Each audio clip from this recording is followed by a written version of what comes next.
愛のもと熱に浮かされ漢字を取るのさ Alrighty, Jeb is here, and actually, before I start this Lougetown review, I actually hit my goal. I'm kind of surprised. I hit a goal by 5 likes, so I actually wasn't gonna plan to make a video this week, but hey, I appreciate that. So I'm going. Let's go ahead and get that out. So we're on the last arc for East Blue. This will be my Lougetown review, and then I'll do a Saga East Blue overall, like a little recap. Okay, overall, probably as well. I'll do that. I'm gonna do both, but that's just gonna be a little extra. So coming from the Arlong Park, which is an amazing arc, like really really good. Now we're the first episode right after we learn about their bounty. Oh yeah, well, yeah. So Luffy finally gets his first bounty. He gets his 30 million bounty, and they're all like, he's excited, and of course, why wouldn't he be? You know, this is what his dream. You gotta get well known out there to be even wanna be remotely to be the Pirate King. So it goes to Lougetown, and Lougetown is a really important place. It's where Gold Roger, the Pirate King, was born and where he died. So it was very, very important to the story. This is not a very big arc; it's pretty small. And there's a few episodes beforehand, a few episodes it's another episode where wasn't it Buggy? Yeah, we got Buggy's episodes in here. Those were just just filler. I mean, they're not. I guess they're not. I mean, I guess they're not really. I don't know if they're really filler or not. But I watched them. I mean, they just didn't really do it. Got to see Gaimon again, the little treasure box dude. So then you got to see Buggy find his parts, and then we see some other lady who who apparently comes back from the first episode. So that's cool to learn about. I'll mention her. I don't know if I should spoil anything. I'm not trying to spoil anything too much. Okay, I don't even know. I'm kind of happy that I got those 5 likes. Okay, so let me carry on. I know I do appreciate what that one comment I had in my first video, the romance on about writing a script and whatnot. And I know I should probably do that, but I just like to be in the moment with stuff and express. That's just how I want to be. You know, script would be cool to follow and whatnot, but I just like to with what I'm feeling or what I want to say at the moment or whatnot, be it ramble or nonsense or whatnot, or yeah. But I'll try to stick to a good core regimen. Okay, now I'm really gonna really finish fully do it this review. Okay, so Lockdown was good. It's a good arc. It's a good little arc overall, and then so we learn about Gold Rogers there. Luffy wants to head up to the place, whatnot, to the middle of the middle part of the island. I forget where it's like a big old tower or whatnot. The execution ground that he was executed at. Gold Roger executed. So that was where Luffy wanted to go. Sanji wanted to get stuff for cooking. Usopp wanted to find materials. Now we wanted shopping, and then Zoro wanted to get 2 new swords because he lost his swords from Mihawk, who destroyed him on Baratier. So he had to use like other swords from the Yosaku and Johnny on against the Octopus Hachi on the All Down Park to fight, so he could fight him with his 3 sword style. So he had to get those. So he used theirs, and then they ended up leaving after that arc because they weren't that important. So then we were all up over here. Everybody had their own path they want to go to. So we have an episode where at the Zoro where he got his sword and he met Taishigi, and then he got this cursed sword. What other swords? Kitetsu the Third and Yubashiri. I'm looking around the episodes. So those were his swords. I think Kitetsu was the cursed sword. He still has. Yeah. I think that one was. I don't remember exactly. But then we also have the one about. Yeah, so this old man, I don't remember his name, that Luffy met in this bar. I told them a little story about Roger and whatnot. I don't really remember too much from that episode. But I think it was the first episode where it kind of goes into Roger's past a little bit and whatnot, and why he turned himself in. I think I think he does mention that. Because and it spread the word of being a pirate king, and to find the One Piece. I think that's what something about. That's what it was about. I'm fairly certain. It's been months since I've seen it. A lot of episodes away. So we have that. Then obviously we have Usopp fighting this guy named Daddy, whatever, and that was actually not a bad episode because Usopp learned to man up a little bit, and and this guy knew his dad Yasop, so that was a cool little episode I think for Usopp. And he gave him some courage, even though he didn't win the actual shoot off. He actually had to shoot this target far away, this little bird, and gained that respect. But that was cool. And then Zoro's episode was cool. It's actually moments, and you realize that she looks like Kunia, I think that was her name, that girl that died in this past. So she looks like her, and there had some funny little moments there. And then Sanji had to cook off with this fiery haired chick. I don't even remember her name, but that was he get this big old horn, bluefish tuna fish. It was huge. So that was kind of neat, and it's supposed to be like a really tasty fish, which obviously they cook it and they all love it, of course. I mean, it's rare and it's only one certain sea. It's got to be good. I mean, I don't know, whatever. So that was that was a little episode. And then Luffy and Smoker, they had their little incidents that Luffy couldn't hit him, so they tried to run away. And then Buggy tried to execute him on the platform. Of course, the lightning came down, and it was plot armor. Lightning came down, and but I did like the fact that Luffy did basically told everyone that yelled before Buggy went to try to kill him that he's gonna be king of the pirates, and everyone's like, "Are you crazy?" But they're like, "Wow, that's kind of." And the Smoker's like, "Yep, he's brave and something like he's really has his mind set up to do it, just like Roger." So and Luffy does really stick to his goals and dreams. That's what he wants to do, and he's gonna fight for it. Like you said in the first episode, he's gonna fight for it or something like that. He'll fight for his dream, and later on he says as well, he'll fight for his dream even if he kills him. That's what he wants to be. He wants to be king of the pirates, no matter what. That's his goal. Find the One Piece, and be the next one after Roger.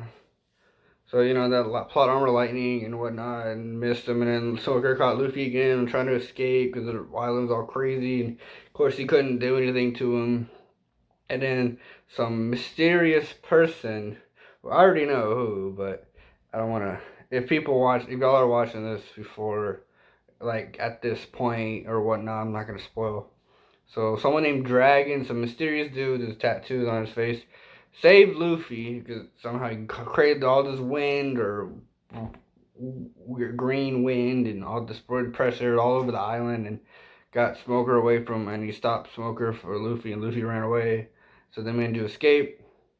So I mean, and we'll find out later. So that was kind of neat. That was kind of like, okay, cool. They got someone. This guy saved him, and he had this like smile on his face and whatnot. And went monologuing to himself, wanting Luffy to go achieve his goals and get stronger. So I'm like, okay, who is this guy? Cool, interesting. And then they all vowed. They all put their foot on this little barrel, and they all danced in their dreams. And that's a really nice scene. That's a really nice scene. Usopp want to be a brave warrior, Luffy king of the pirates, Zoro best swordsman, Nami map of the world, and Sanji all blue, and they all put their foot together on here. I'll probably throw a picture or something up with that because that's a really cool scene. It really feel that. And then on to the Grand Line. So overall, I think Lougetown was a very good very short but symbolizing arc for the series, and you get to see each character kind of have their own episode. Well, except for Nami. Nami didn't really get an episode on here, but Zoro got one with the swords and Tashigi, and he got a connection to his past. Usopp got one to learn to be more braver from Daddy. That's a silly name. That's a silly name. I'm thinking about it. I call him some random ass dude, but that's his name though. And then Sanji in the cook off, and he won't show off his skills in one. So I think that was yeah. And of course against a chick, which is his mortal, usually like he can't handle that. But when it comes to cooking, he is the best. Sanji is the best, greatest cook. And definitely is, definitely shows it. And then and then all seeing the Marines and whatnot.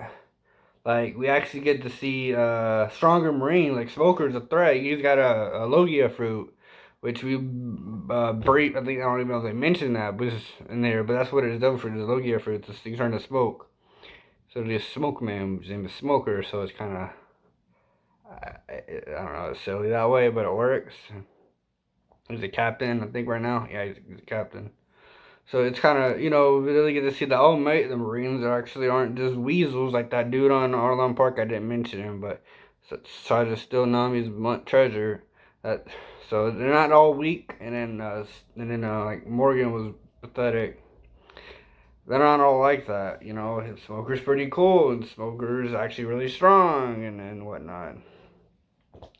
We still want to try to uphold his justice, you know, his own way. So I mean, overall, Lougetown was good. It's short but effective, and the symbolism is great. It's a solid arc. Uh, I'm gonna give it an 8. I think it was good overall, solid. I think it's a pretty simple little arc. It's good. So fillers, if I watch them, I'll mention them. If I don't watch them, and not most of them I didn't watch, but there's a few I'll watch later on. So I'll mention them if I watch them. Like I'll throw it in there for whatnot in the review in that section. If not, if y'all don't want the boss, let me know in the comments if y'all even want any filler arc reviews. Because if yes, then I'll throw them with it. If not, then I'll just skip them because I don't care. Or if y'all really want to see them, I guess if I didn't watch it, I'll watch it and throw it on review for it. Just let me know.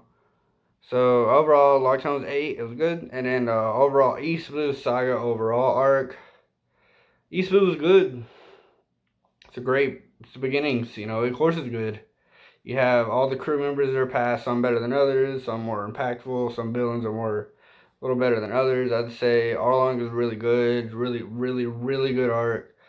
Yeah, Buggy was funny and silly, and he's still silly here. And then, oh, Alvida, I forgot, Alvida comes back. Damn, my bad.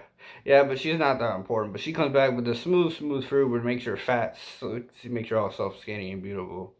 So yeah, her little thing, most beautiful is on the seas, which actually works here because she is attractive now. She's pretty hot. So yeah, forgot about her, but she joined the buggy. So there you go. But the Saga East Blue was really good. It was nice. It was solid. It's full of, you know, it's the beginning. It's great. Of course it is. Why could it not be good? I don't want to. And I'm not gonna give it a 9, cause an 8. 8's kind of low, maybe, but for me personally, I think it is an 8. I think it's really good, but it's just not. It's just not there for me. I feel like it's the beginnings. It's why you start. It's starting the story. It's not gonna be the greatest at all or whatnot, but it's still really good. I think it has very powerful scenes in it and very good settings for what the characters end up becoming and what they have to overcome, and then we see their past and whatnot, and everyone gets overall stronger, and then you see some really cool moments with Zoro and Mihawk, and then all the walk to Arlong and Luffy beating Arlong, and then Zoro when you fought Arlong and you had saw that big old cut, you see how bad he's hurt, but how badass he still is. I didn't mention that either, but that was not a good scene. I just thought of that now. So and then Usopp actually trying to beating that one guy by himself. He wasn't the best. It's still, he proved something, I'd say. And then it's just good. And Sanji and Seth little them too, and then we seeing Shanks and Luffy. It's just solid. I think it was a solid arc. It's a solid saga. So both I'm giving an 8. So this is just kind of a overall summarization of the whole arc. And the Lougetown was good too. So Lougetown's 8, and an overall saga review, summarization or finale is an 8 as well. So yeah, and so this review is a little bit shorter because there's not that much to go over. So the next technically would be a filler arc, which I didn't really watch it, but if y'all want to see this next arc in season 2, if you don't really want a review for that, let me know. If not, I'm gonna just carry on with the reverse mountain. It's the next arc, which is like really really short. So that's gonna be a quick review, which I can will if this video, I don't know if this will, but I'm doing 8 likes. If this video gets 8 likes, just like my review grade score, then I will do that video. I will make, yeah, I'll do that. If this video gets 8 likes by tomorrow night, then I'll make the Reverse Mountain review. Cause I'm not watching that film right now. I'll do that later. If that's something. But yeah, so give me 8 likes, and I'll throw up that review as well. I'll do Reverse Mountain tomorrow night. If not, that's cool. I'll do it next week. And then, but if this video gets 8 likes by next week, I'll do the next 2 arcs. So I'll do 2 reviews, 2 different videos. I'll do that. All right. So thank you. This is Jeb. Hope you enjoy this review, and see ya.